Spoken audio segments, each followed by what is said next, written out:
Thank you so much, guys. The Baldwin County Drug Court has been helping those affected by drug and alcohol addiction since 2007. And another class will be graduating later this month. So Judge Robert Wilters and Coordinator Raina Max are inviting you to the graduation. And we want to talk a little bit about drug court and how it works, how it all came about. Well, back in 2007, we started our drug court, and to get into drug court, you have to want help, you have to have a drug problem, and you have to be guilty of the charge. You plead guilty to it, we accept that plea of guilt, but withhold adjudication, and the quickest that you can finish is 2 years. And your last year, you must be clean and sober. If you test positive for drugs or alcohol in that last year, then your last year starts with that positive test.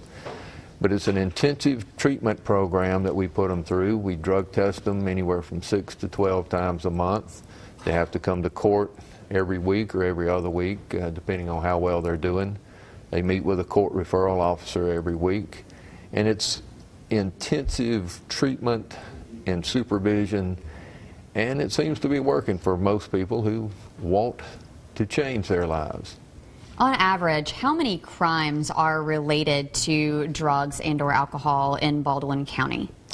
I would say a good conservative figure would be 80% of all crimes are drug or alcohol related. Wow. And the prisons are full of drug offenders, and we just don't have any more room in the prisons. So we've got to try something different, and drug court is that something different that we're trying. And it has been working since 2007, still growing strong. Tell us about the success rate. Well, so far we've had about 150 people who have graduated. Of that number, we only know of a small percentage, maybe 30 to 40, who have reoffended. And so that puts our percentage of success rate at about 75–80%.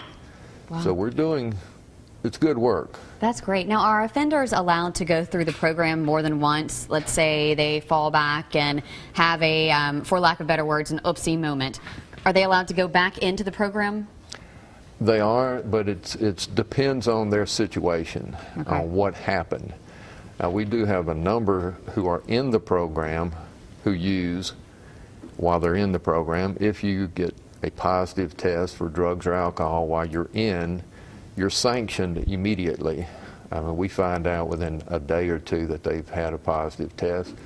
They're then put in jail for a short while. Then we get them back out and put them back into treatment. And we've had a couple who have graduated and are getting back into the program now, but we're doing them a little differently, a little more intense treatment than what we did the first time. Okay, so speaking of graduation, graduation is coming up later this month. So, and you are all invited, by the way. Tell us about graduation and what's going to be happening. Well, we're going to have a speaker, Tiffany Ice, who, due to her drug use, lost both of her legs and had a heart valve replacement. She does go around speaking at churches, schools, graduation programs like this, and we also are going to have her in several Baldwin County schools the week of graduation. Goodness. Okay, so I'm sure she has a very powerful story that she's going to be sharing with everyone. Graduation night, and that is Thursday, October 17th at 7 p.m. It's going to be at Church on the Eastern Shore. That's right off State Highway 104 in Fairhope. If you would like to go, tickets are $15. They are available at the church. And this is something, again, all of you are invited, but especially you guys are encouraging, if you have teenagers, this is something they want to attend. Yes. Correct. All right. If you need any other information, we're going to have all of it on fox10tv.com at the end of the show. You can get it on the Studio 10 page.